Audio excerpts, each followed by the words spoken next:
Wish that Mr. Solomons were in the room to hear me compliment him. He worked his rear off on this bill, but regardless of how hard you try to craft a sanctuary city bill that won't be damaging, it's still damaging.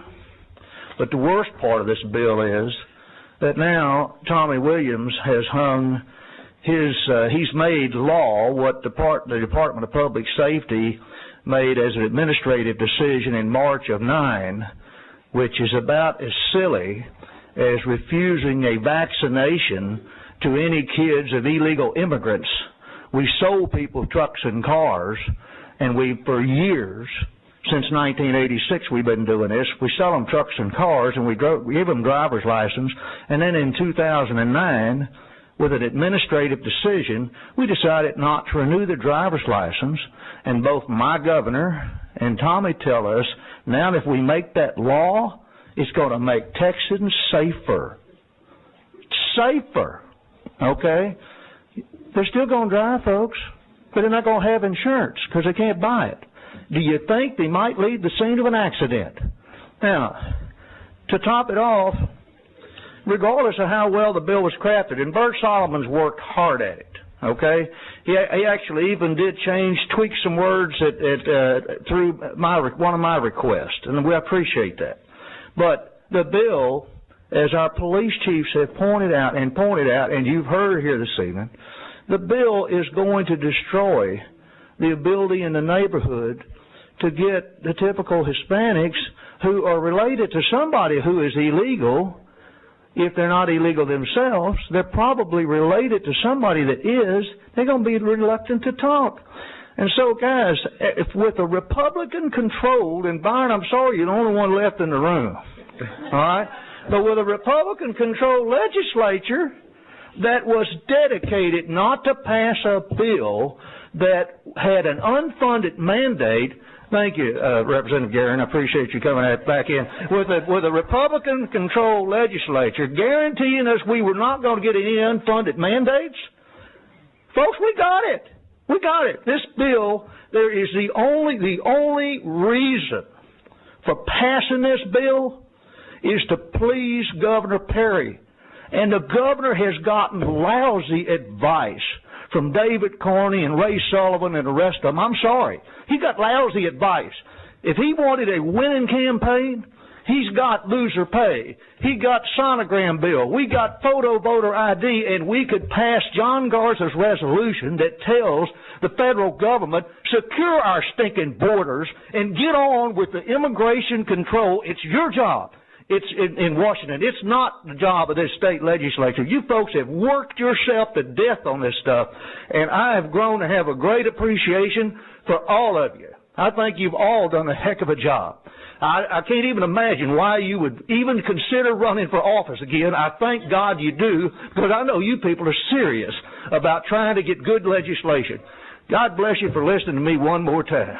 Hey, Norman, before you get out of here, you heard the testimony of a young lady a minute ago, very articulate, came up, had her laptop at the desk.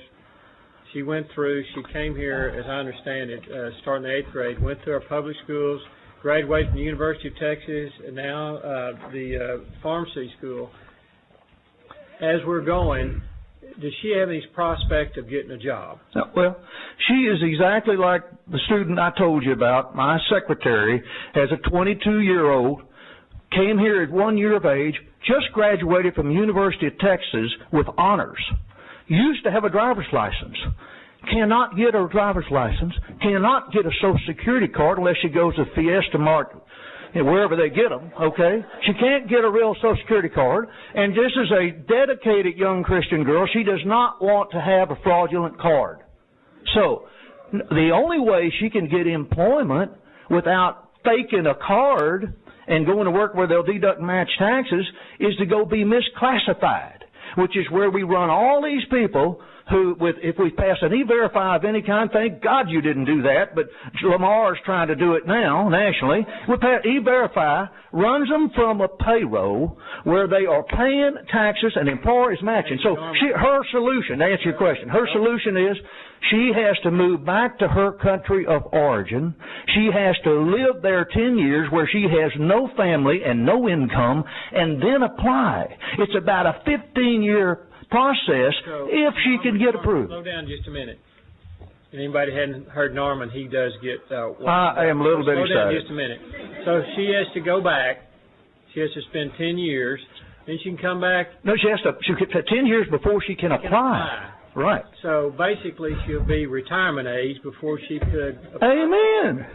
Amen. And we've invested the money to educate her. No, but, Mr. Chairman, Norman, doesn't the federal government have this new deal here, or I'm not sure how new it is, where if you're a foreign investor, you can come in and drop a bunch of money and I think you can move to the front of the line? Well, actually, the way I understand it, it is because we're selling condos down on Padre Island, and I'm insuring some of those. I like this, okay? Yeah, no, I'm with some of the wealthy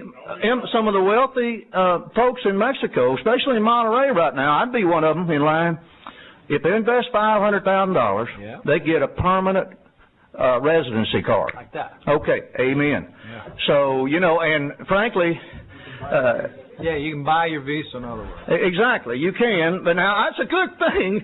We just need to figure out and we need to use the brain God gave us and come up with a sensible solution. And that's, I passed around. If you'll go to page 2 on what I call my plea to the GOP, I need to change that because I want you Democrats to read it too. But at any rate, on plea to the GOP on page 2, there is a 9-point plan, and I'm telling you, it will work. It will work. Anyway, I'll tell you again, folks, my hat's off to you. Y'all do a heck of a job. I know you're going to be glad when this session is over. Steve Holtz, he asked me to tell you a special thank you. He wanted me to remind you, he got 147 votes for his medical bill in the House. He'd like to have 147 votes to substitute John Garza's resolution, which also passed out, for this wording. And I'm convinced, after watching Tommy Williams and his committee, Tommy was upset with the House. What did he do? He just substituted SB 9 for HB 12. Right now, you can substitute. I know you can do it, Byron. You can substitute this resolution for this wording. Norman, do me a favor. We got to stay on this bill, okay? Okay. Well, I'm on it. I just want the words to change. Yeah. Okay. Anyway, and it really is. Hold on there, Norman. I just want to thank you for your note. Well. Hey, well, God bless you. I appreciate it. And listen.